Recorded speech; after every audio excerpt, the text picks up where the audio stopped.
আবিরদা, সেটা কোথাও ট্রাভেল একটা নতুন জার্নি শুরু করে খুব কম সময়ের মধ্যেই এত লোক যাচ্ছে ঘুরতে, এবং আজকে যে কার্নিভালের ওপেনিং হলো এবং লঞ্চ হলো লোগো, কি বলবেন? ট্রাভেলিক্সকে শুভেচ্ছা জানাবো। ট্রাভেলিক্সের টিমের আমিও একজন অংশ হতে পেরে আমার খুব খুশি, আমি খুবই আনন্দিত। যেটা আমি এতক্ষণ স্টেজেও বললাম, হ্যাঁ ট্রাভেলিক্সের সবে তার যাত্রা শুরু করেছে, কিন্তু এই ছোট্ট পথ চলার মধ্যেই তারা কিন্তু অনেক মানুষের পথ চলার সঙ্গী হয়ে গিয়েছে। আমি যেটা শুনেছিলাম যে 7 মাসের মধ্যেই এতগুলো ট্রিপ তারা অলরেডি অর্গানাইজ করে ফেলেছে, এবং দেশে এবং বিদেশেও।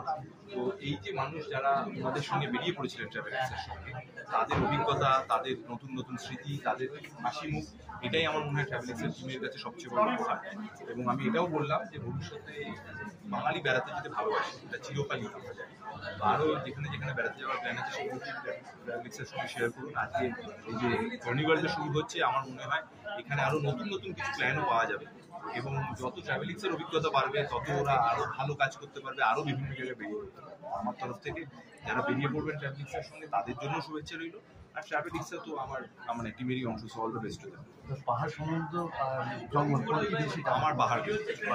এক সপ্তাহ ছুটি পেলে কোথায় হারিয়ে যেতে চাই? এটা নির্ভর করছে, যদি হারিয়ে যেতে চাই তাহলে তো সেই জায়গাটার নাম আরোই বলে যাবো না, তাহলে তো হারানো হবে না। সিনেমার শুটিংয়ে মাঝে মাঝে কি ঘুরতে যাবো? না, সিনেমার শুটিংয়ে গেলে তো শুটিং এর কাজটাই মুখ্য, এবং আমাকে তো সেখানে নিয়ে যাওয়া হয়েছে শুটিং এর জন্য, তো সেটাই হয়। তবে হ্যাঁ, তার মধ্যেও মাঝে মধ্যে আমরা যে জায়গাগুলো শুটিং করি, আমার মনে হয় এটা আমাদের খুব সৌভাগ্য যে আমরা এমন এমন লোকেশনে শুট করি, সেখানে হয়তো অনেক সময় মানুষ এমনি বেড়াতে যেতে পারেনি, কিন্তু আমরা অন্তত সেখানে যেতে পারি। হয়তো ঘুরে বেড়ানো হয় না, কিন্তু সেই জায়গাটা দেখা, সেখানকার মানুষদের সঙ্গে আমাদের ইন্টারেক্ট করা শুরু।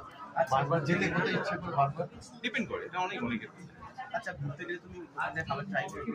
হ্যাঁ হ্যাঁ, লোকাল খাবার ট্রাই করি। তবে এখন যেহেতু একটু নিয়ম মেনেই বেশি চলতে হয়, সেই জন্য একটু জেনে নিই, যে তারপরে ব্যাপারটা যদি গোলমাল হয়ে যায় তাহলে তো প্যারানো মাটি হয়ে যাবে, সেই অভিজ্ঞতাটাও খুব কর্কশ অভিজ্ঞতা হয়ে যাবে। তাই একটু জেনে টেনে নিই।